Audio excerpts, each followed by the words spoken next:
Muramutse neza mwese.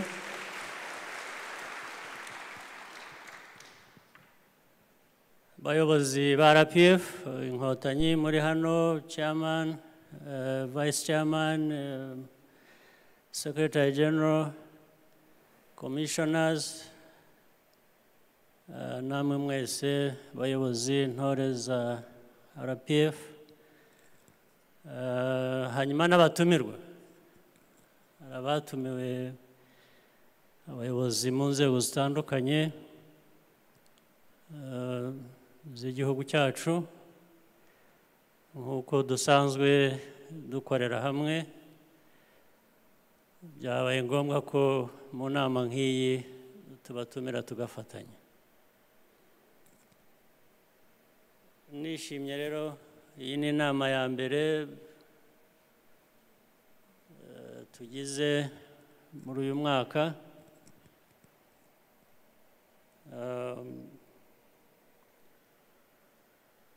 Twaganira tugasuzuma inshingano zacu.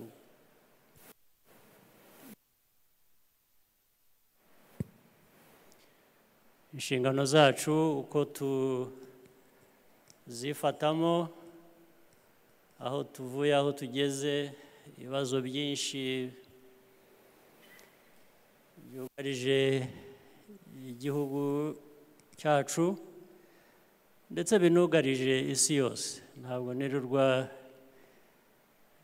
ntinda cyane ku by'isi yose, ibyo ntabwo usibye ingaruka bitugeraho, ntabwo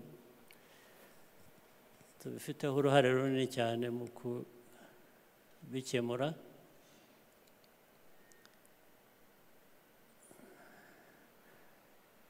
Ubu nanone duhuriye aha, buri wese ahindukira arebe mugenzi we, arebe imyambaro twambaye, cyane cyane ku maso. Ni ikimenyetso cy'ibibazo dufite guhangana nabyo.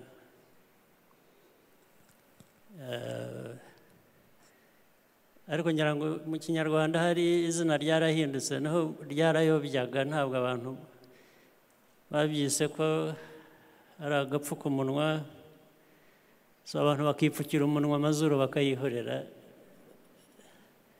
kandi ubundi iyo byanashobokaga hari byapfuka n'amaso, kuko ibyo ikibazo duhanganye nacyo,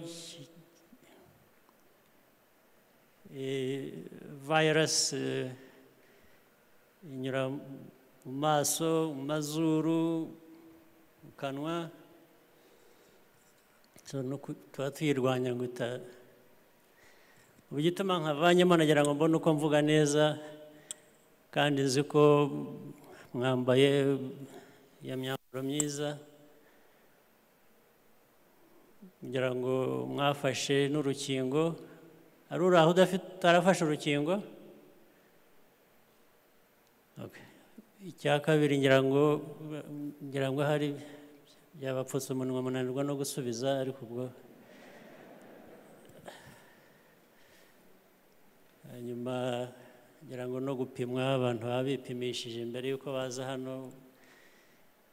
Ndumva iyo risike abantu bayifata, bajya kuvuga tukabona uko tuvuga neza. Rero mpere kuri icyo cyorezo nyine. Ugiye gusuzuma ibibazo byacu by'u Rwanda, amateka, imvugo kenshi n'ingiro, uko tuvuga dukwiriye kuba twitwara, twifata, kugira ngo twuzuze inshingano zacu zijyanye n'ibibazo byo muri ayo mateka n'ibindi tuzahura nabyo imbere cyangwa duhura nabyo uyu munsi. Kuvuga discipline ikwiriye kuba muri twe nka a society, burya biba bifite nyine byinshi bikubiyemo, hatari discipline kugira ngo uhangane n'ibibazo nk'ibyo tumaze guhangana nabyo byagorana kubibonera ibisubizo. Na ideology, imyitwarire mu buryo bwa politiki tuvuga cyangwa twifuza, igituma ishoboka, igira akamaro, yubaka abantu, yubaka ibihugu, haba harimo uwo muco wo kwifata neza, haba harimo discipline. Iyo yabuze, aho kugera kuri 90% ukemura ibibazo, ugarukira kuri 30%, kandi ndetse bigasa nkaho ntacyo bigutwaye, ugatahira ibyo. Hakamererwa neza bake, abenshi bakabigwamo. Ubwo bityo abantu bakagenda batyo, kandi bigasa nkaho ari ibintu bisanzwe byemewe, abantu bashobora kubana nabyo, kugendera kuri 30%. 30% bivuze n'intego ugeraho wihaye zikagera kuri 30%, hanyuma hagakiriramo abantu bakeya, 1%, 5%, 10%, abasigaye bakirwariza nk'uko mujya mubivuga. Ibyo ndabivuga ntyo rero nibutsa gusa kugira ngo tujye mu bindi. Iyo tuvuga RPF, iyo tuvuga inshingano zayo kuva na kera, iyo tuvuga ibyo intambara zitandukanye, hari iz'urugamba rw'amasasu, hari iz'urugamba rw'ubukungu, hari iz'urugamba rw'imibanire y'abantu,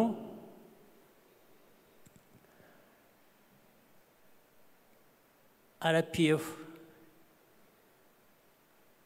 ibitekerezo byayo, imikorere yayo ikwiye kurangwa n'ibyo bikemura ibibazo by'abantu benshi,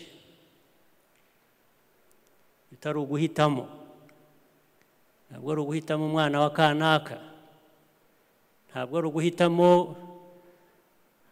akarere umuntu aturukamo, ntabwo ari uguhitamo bishingiye ku idini cyangwa icyo wita icyo ari cyo cyose.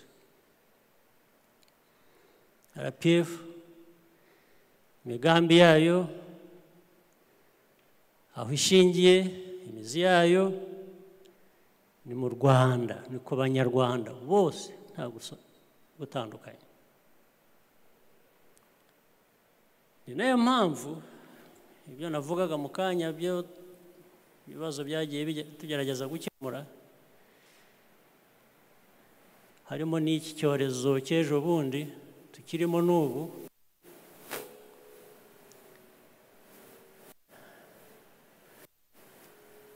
byagaragaje uburyo bwagaragaje, cyatugaragarije intambwe tumaze gutera. Iyo mvuga ibibazo tugifite bitugaragaramo nk'abayobozi, nk'abakada ba RPF, ntabwo ari ukunenga gusa, ntabwo ari cyo biba bigamije, ahubwo biba bigamije kutubwira ngo na byinshi tugezeho, tumaze kugeraho, bishimwa n'Abanyarwanda, bishimwa wenda kenshi n'abandi hanze batari Abanyarwanda, ndetse wenda bagereranya u Rwanda n'aho bakomoka cyangwa n'aho bari, yuko mbyumva ni ukuvuga ngo iyo ntambwe twayishimira tuba tumaze gutera. Twakwishima ko hari byinshi bimaze gukorwa, hari benshi babirimo babikora. Ntabwo twatera intambwe ndende biturutse ku muntu umwe gusa cyangwa bakeya, akenshi bijyana n'uko ari abantu benshi babirimo. Ariko ikindi bivuze ni ukuvuga ngo shimye iyo ntambwe nteye ndende,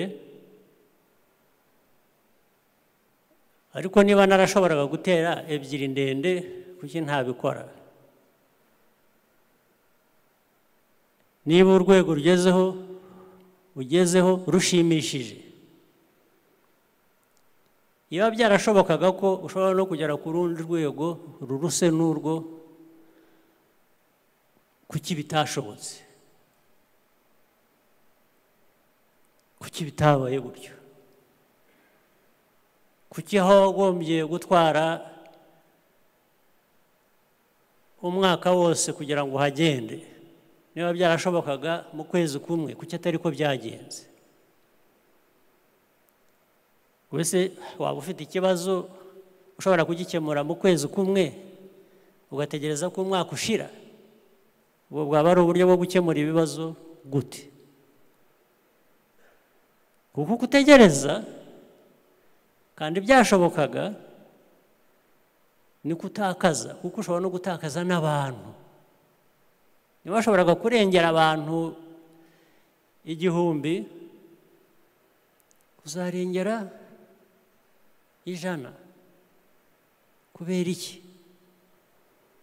Niba ushobora kurengera abantu 1000, irengera abantu 1000, niba ari byo bishoboka muri icyo gihe. Bitegereza kumva ko kurengera 100 gusa aho kugira ngo urengere 1000 bihagije. Nicyo gihe numva, nicyo tuvana mu kwisuzuma, mu kuganira, mu kunenga, kugira ngo tuvanemo izo mbaraga noneho zatuma dushobora gutera izindi ntambwe uburyo bwihuse. Muri ubu buryo rero bwo guhangana n'iki cyorezo byaragaragaye, twavanyemo kwisuzuma, kureba ibyo twavuze cyangwa ibyo twakoze cyangwa ibyo dushaka gukora uko bigenda, ndetse icyavuyemo navuga nabashimira, twese twakwishimira. Ni ukuvuga ngo no mu buto bwacu, no mu buke bwacu, no mu amikoro make dufite, ntabwo byatubujije mu guhangana n'iki cyorezo kuvanamo izina ryiza, bitari mu rwego rw'akarere ahubwo mu rwego rw'isi.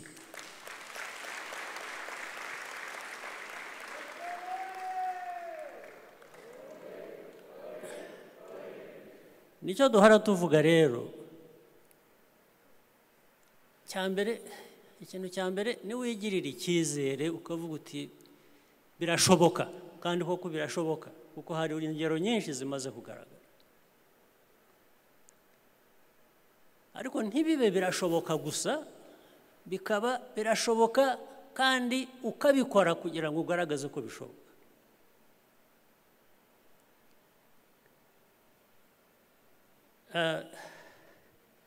Ibyo navugaga rero by'urwo rugero rwagaragaye, rwashingiye ku myifatire, ku mikorere no gufatanya. Twarafatanyije twese nk'Abanyarwanda. Iby'uko hari Abanyarwanda bake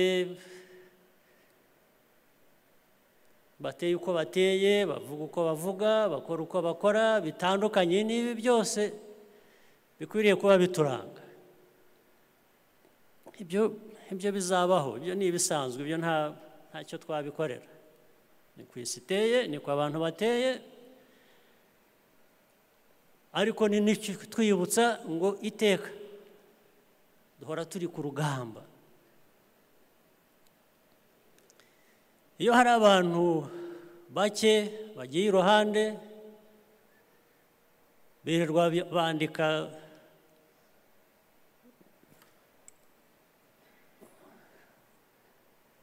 ku mbuga zitandukanye zikoranya zishyira hamwe amakuru zivuga u Rwanda ko mu Rwanda ntawe uvuga, mu Rwanda ntawe winyagambura, mu Rwanda abantu barapfa buri munsi, barashize, mu Rwanda nta kintu kizima kuri bo kigenda. Ibyo se babuze abantu bameze batyo kubivuga cyangwa kubikora gute? Ahubwo icyo baba batazi ko bakora, mu by'ukuri barerekana ko ibyo barega u Rwanda atari byo, kuko niba utinyagambura, niba utavuga, kandi si ibyo biza bite? Uravuga, ahubwo ibyo uvuga nibyo bitari byo.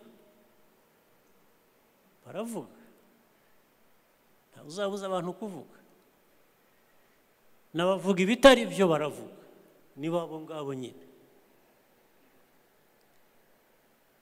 Ahubwo icyo nakangurira abantu ni ukuvuga ngo ariko ubundi nkamwe mungana mutya n'abandi batari hano bakwiriye kuba bafite n'ibyo bavuga, kuki mutavuga?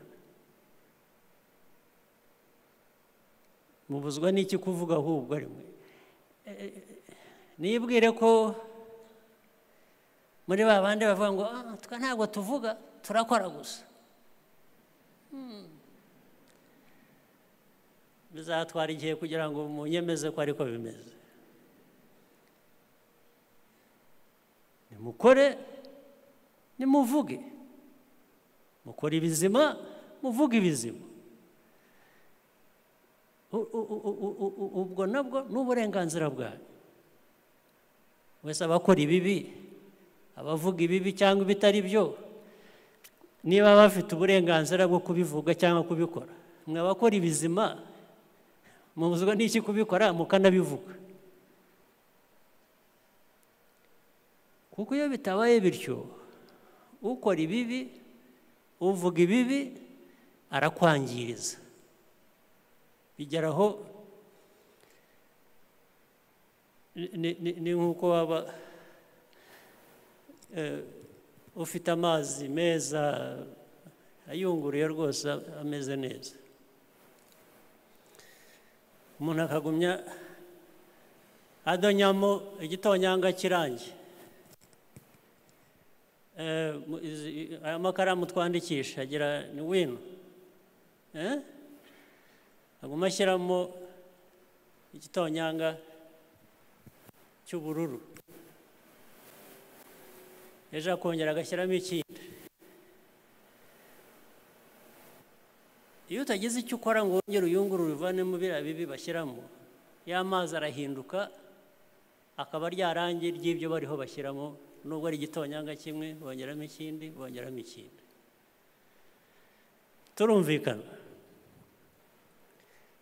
Turumvikana, mwahumye umunwa mwarangije, ntabwo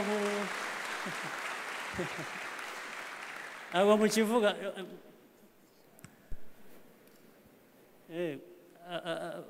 Kuko mu mashyi bifite ukwabyo byivugira, ariko n'umuntu ufite ibyabo uvuga.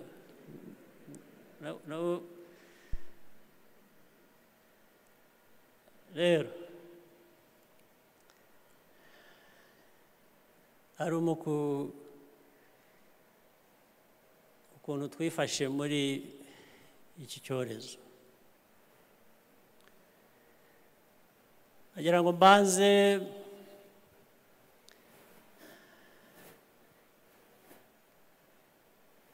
nihohore ku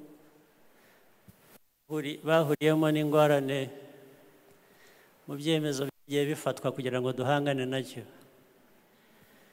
Abaraye muri stade,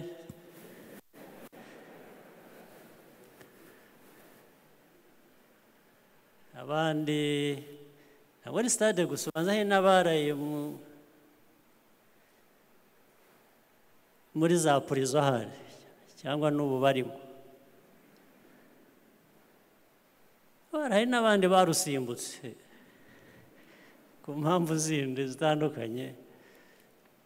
Hari n'abo abakoraga ibitari byo bamenya ko bamenya abantu baje kubafata bakambara ibizibaho by'ubukwe bakavuga ngo bari mu yarangiza bikajya kuri za mbuga ngo ibintu byacitse mu Rwanda ngo mutinyuka no gufata n'abageni. Ahubwo ngira ngo ikibazwa ni ukuvuga ngo ariko ahubwo n'abageni burya batinyuka kwica amategeko.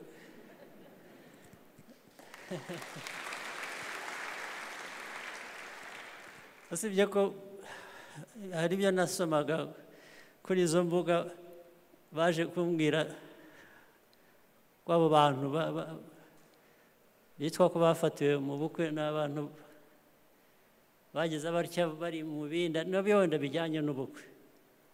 Bumvise ko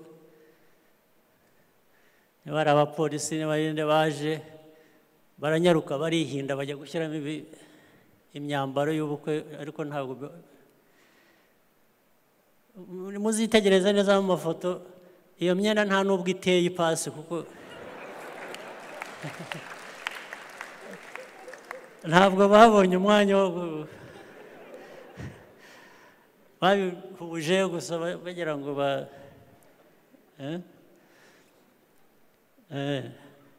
abandi bajya kubafata bagira batya bagahamagaza ambulance ngo ni abarwayi cyangwa babuze uko bava hamwe bajya ahandi bakagendera ubwo ugasanga abashoferi ba ambulance n'abandi bose bagiye muri ibyo n'ibindi byinshi. Hari abantu benshi bagiye harimo n'abayobozi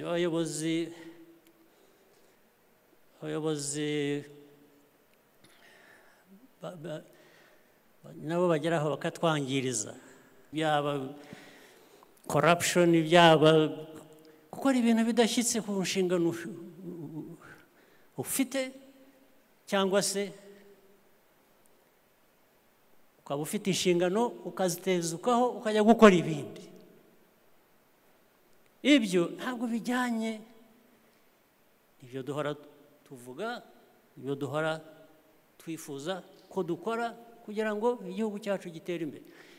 Kandi tukwiye kubikora mu buryo budasanzwe kuko imiterere yacu n'ibibazo duhangana nabyo ntabwo bisanzwe. Ugiye gukora ibintu mu buryo busanzwe twebwe nka RPF nk'Abanyarwanda ntabyo wageraho. Habamo kwigomwa, murivuna, ndetse tugakoresha resources nkeya kugira ngo tugere kuri byinshi. Niyo mpamvu n'izo vaccines abantu bagiye kurwaniramo bagakora bitari byo zari nkeya. Turi miliyoni ziragera muri 10 hafi kugera 14,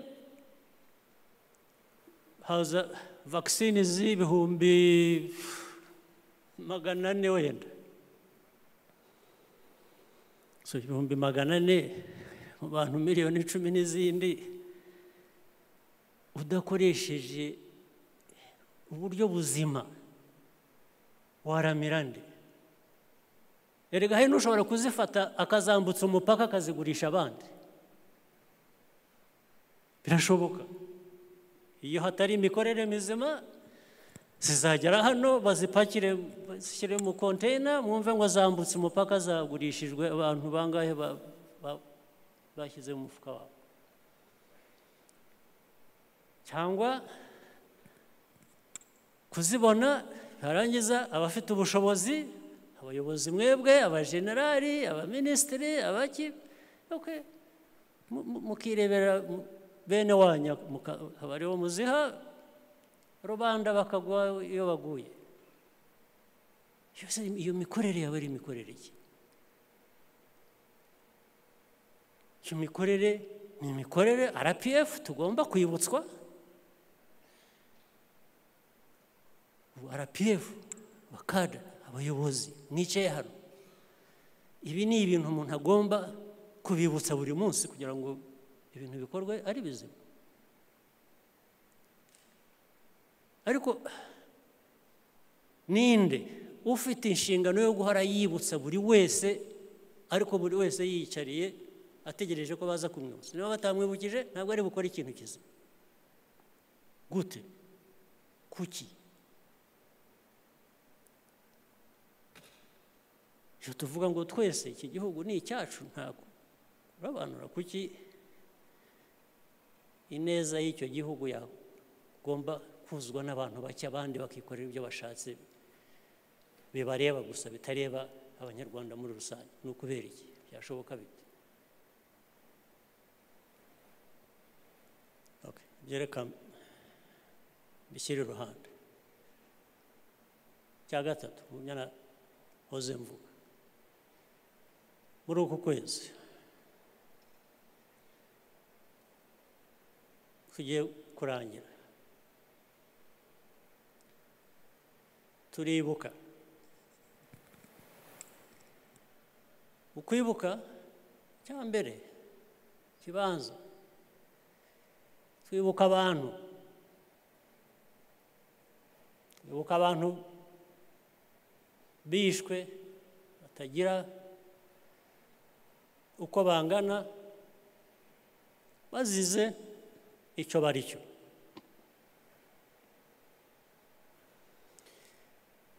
Ariko muri uko kwibuka ntabwo wakwibuka abantu gusa nubwo aribo baza mbere. Twibuka abantu, ariko twibuka n'icyabishe. Bazize iki? Kuki byabaye? Kuki byabaye? Ni politike mbi, nibyo abantu bashingiyeho. Wibuka abantu, abantu bangana batya bapfuye bate? Kubera iki? Biragenda bikagusubiza ku buzima bwacu bwa politiki, ideology. Politiki, habaho politiki gute yo kurimbura abantu? Tukayemera maze munyihanganire kuko kenshi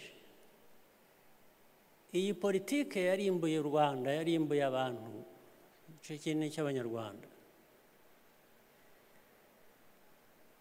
Ntabwo njya nshaka, hari n'ibindi bibazo byinshi bifitanye isano bikomoka se no hanze, ariko akenshi hanze tujye tuhareba, ariko tureke gusa nk'aho ikibazo kibaye hanze. Abo hanze,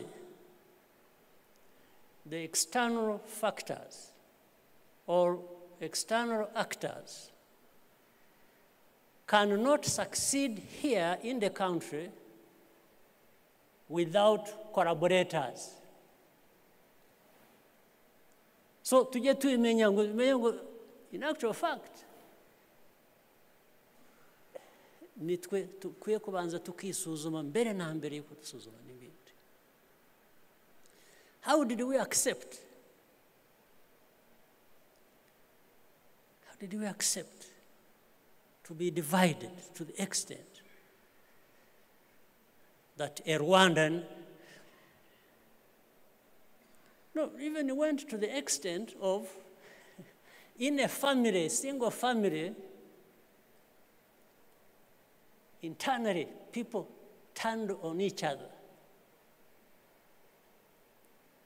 Umunyarwanda, umugabo mu rugo akibona ko aturuka muri iki gice cy'u Rwanda, umugore we akaba aturuka mu kindi gice cy'u Rwanda, bafitanye abana. So it was such a madness that even a single family would be divided along the line of where the husband comes from and where the wife comes from. Can you imagine such a madness?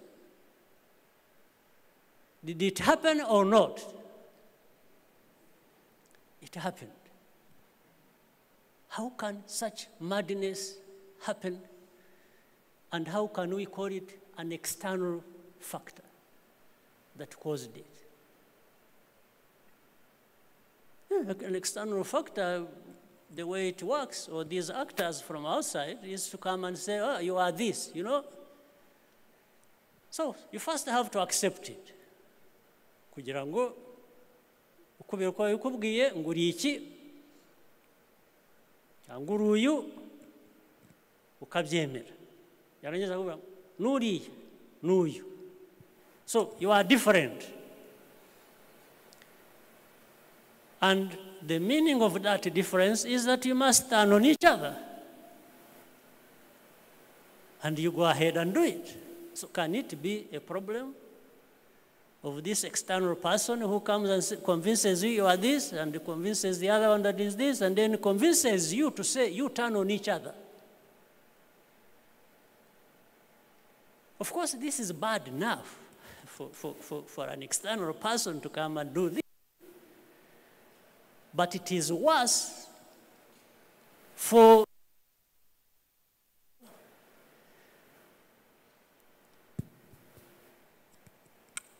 these two people to accept to turn on each other. So how do we address this problem? The way to address this problem is first to identify who you are and what is in your best interest, and what serves your best interest. If you master that, then you have really solved the problem. So, are we people,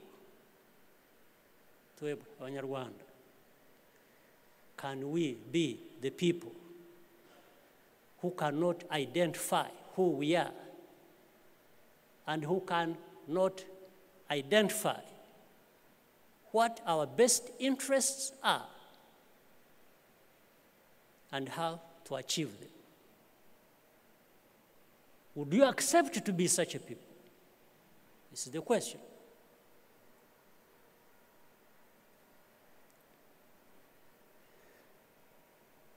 But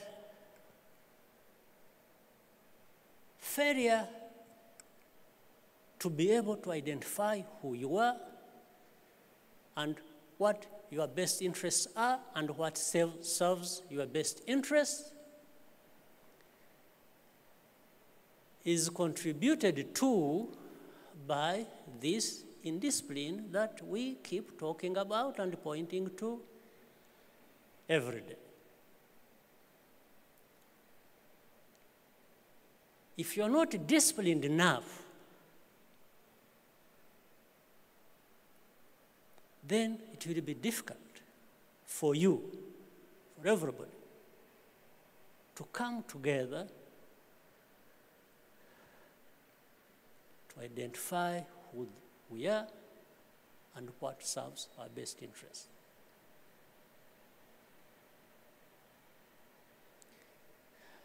Now,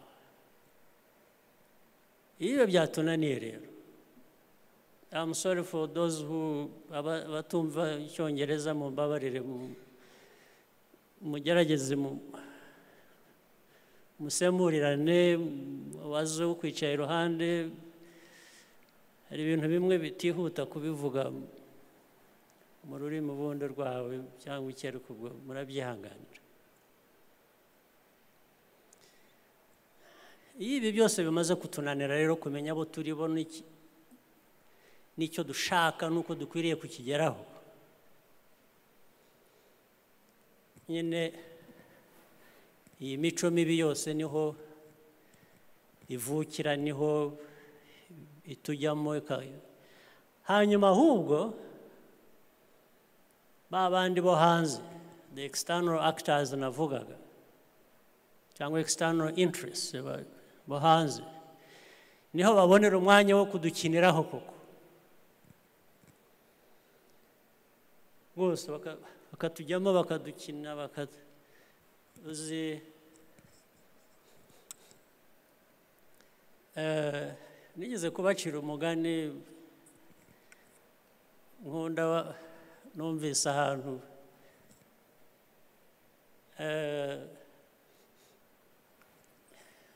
ni inzige harya aba bantu nizo ziraribwa, isenene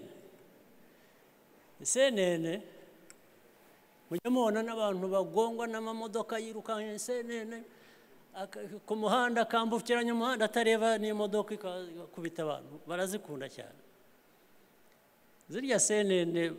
Abantu iyo bamaze kuzifata bakazishyira mu container kugira ngo bafata bazishyira ahantu zitabacika, ubundi aho ziba zigana bazifashe bazishyira hehe? Bazishyira isafuriya bakazikaranga, sibyo? Ariko burya zijya kugerayo ahandi bazifashe bazishyira ubwazo zamaranye, ziba ziryana, imwe icaho undi kuguru, icaho ibaba, ziba zirwana.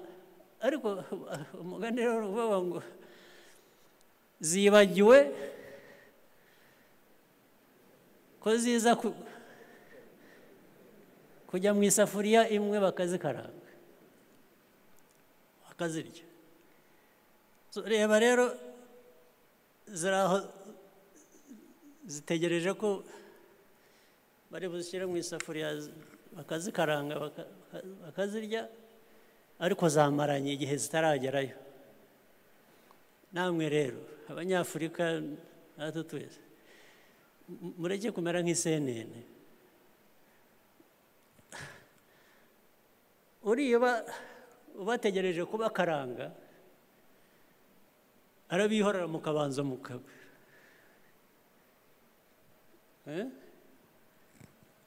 buri umwe akabonamo undi umwanzi we, bakicana, ariko umuntu yigaramiye hariya bategereje ngo abakarange nyine. Abantu batari bazima, igihugu kitari kizima nuko kimera, kigira abantu bameze nk'isenene baryana, uwo hanze akaza kuza akabakaranga akabarya bose, na wa wundi hari n'abandi bakorana nabo mu basavinga izo interest zo hanze.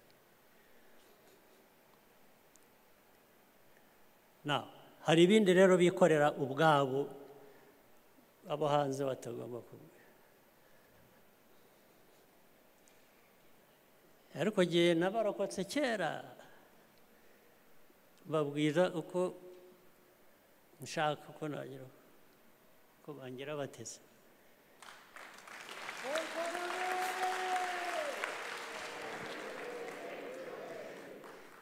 Kuko the question is, ntabikoze mbese, tell me if you are me, ukambwira uti gendi wowe nagenzanye. If it's a good advice, I will follow it. So nk'icyo nababwiraga, niyo even if you sucked up to them, you end up in the same frying pan. Icyo navugaga, niyo wakurikiza ibyo bakubwira cyangwa bakubwiye cyangwa ibyo bagushakira cyangwa ibyo bakugira gute,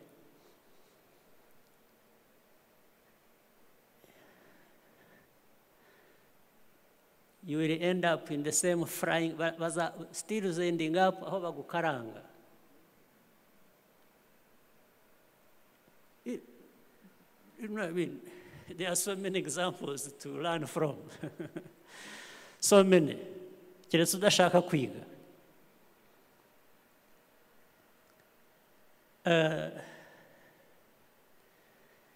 No muri ibi byo kwibuka rero. Ngira ngo narabivuze nabonye umwanya wo kubivuga ubushize igihe cyo kwibuka wa munsi tariki 7.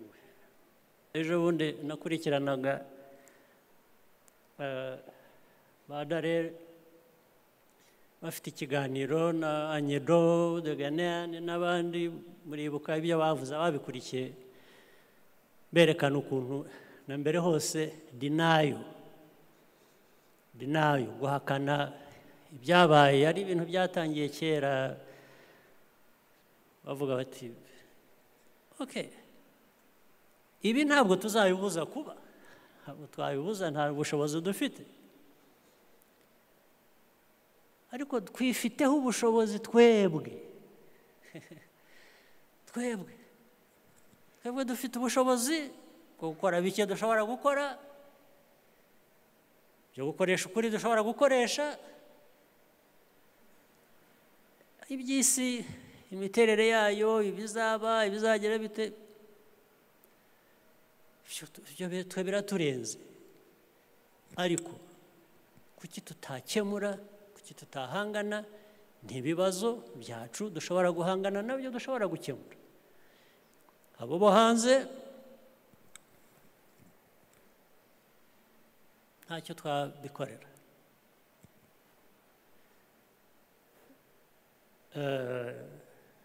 twe tugakomeza turi ariko biri no mu buryo bwinshi cyane ariko icyo umuntu ababwira nishimira kubabwira iteka nuko nabo ni abantu muri bo nta mana irimo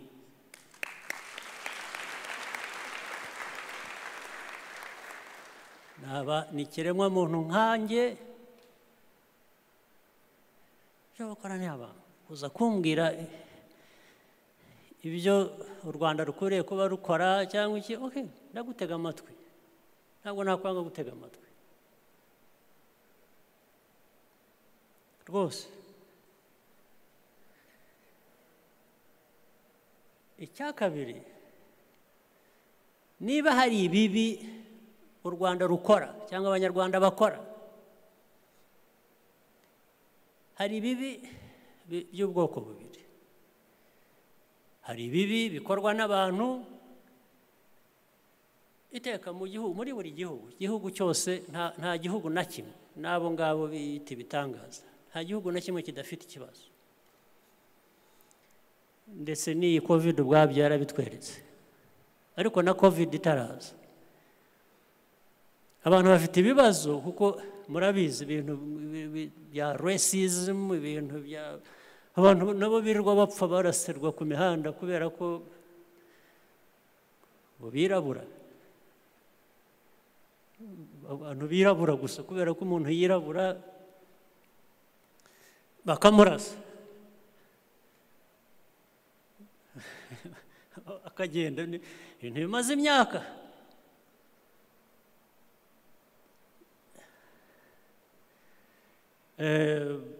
okay genocide yabaye hano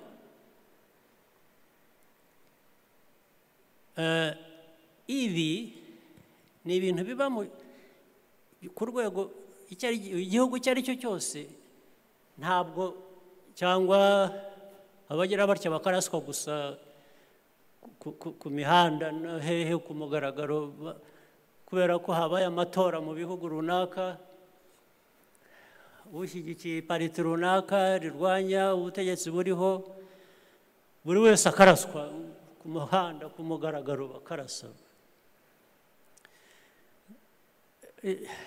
ubundi ibi byose maze kuvuga biba byarenze urwego rwo kuvuga ngo ibi ni ibibazo by'iki gihugu, igihugu kirabyirangiriza. Biba byabaye internationalized.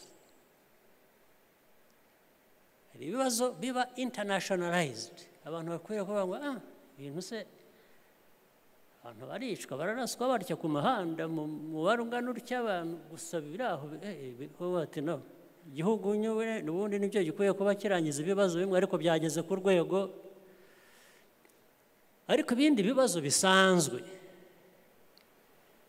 bibaho ahantu hose ku isi, biba mu bantu tumvikana bakabikemura, ubwicanyi madarazi basanzwe umuntu akica undi kubera ko yashakaga amafaranga ye cyangwa yashakaga iki.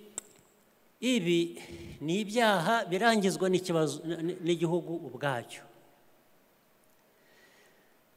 ariko bigeraho kuri twe ku banyafurika cyangwa ku Rwanda nta kibazo twe dukwiriye kuba twirangiriza. Ikibazo ni nko kuvuga ngo ikibazo icyo ari cyo cyose tuzajya tukubwira uko ukigenza, nitwe tukuyobora, tuzakubwira uko uzajya wifata, uko uzajya uvuga, ndetse tuzajya tubahitiramo n'abayobozi banyu abo dushaka. Mu Kinyarwanda umugani harya ngo utakwije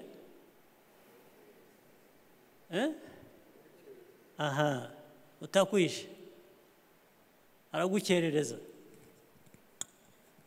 So kuri bo warapfuye ntiwahera, ariko agomba kugukerereza, agomba kukwifuriza. Hari abandi njya mbona bandika kuri za YouTube zirirwa buriya, ariko ikinakwereka ko ari ibikoresho gusa. Bariya bakwiye kuba abayobozi b'u Rwanda, ariko nta kindi babaha nabo. Ntawe uzasanga hari n'uwo baguriye ishati cyangwa ipataro, ariko bakamwogeza bakavuga ko ari igitangaza. Rero tugomba kumenya rwose, ngira ngo cyane cyane ibi byose mvuga ndabivuga ngira ngo abantu batoya bari hano, abantu bato bari hano tumaze kugwiza mu nzego z'ubuyobozi bwa RPF bw'igihugu cyacu muri rusange. Ntabwo numva ibintu byabategura kugira ngo mube abantu bazima, kugira ngo muzatubere abayobozi b'igihugu cyacu igihe kiri imbere, igihe twebwe tugenda dusaza tugira uruhande. Bitari ibi ngibi kubibabwira, niba mwumva mukwiriye kubyumva, ntimuzategereze ubibasubiriramo, mukwiye kubyumva ubu.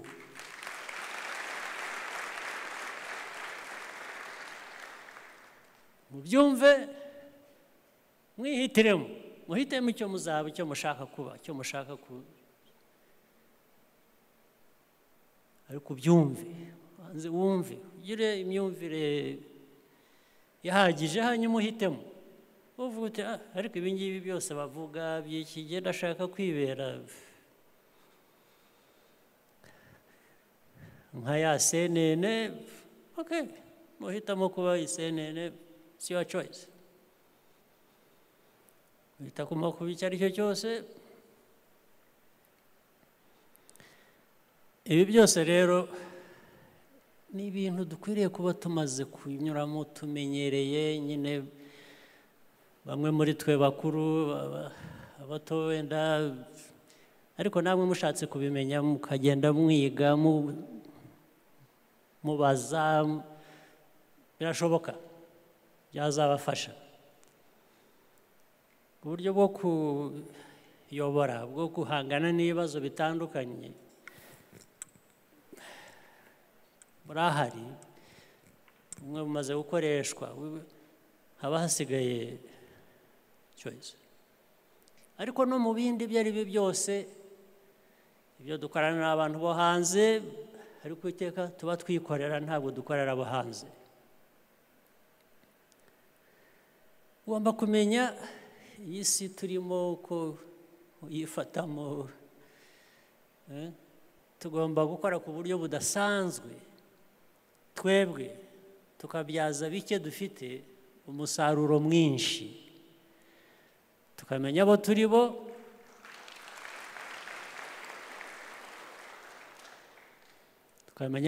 bo, tukamenya our interests n'ukuntu twazigeraho, and look far ahead into the future, tukareba imbere kurusha guhora tureba umunsi ku wundi.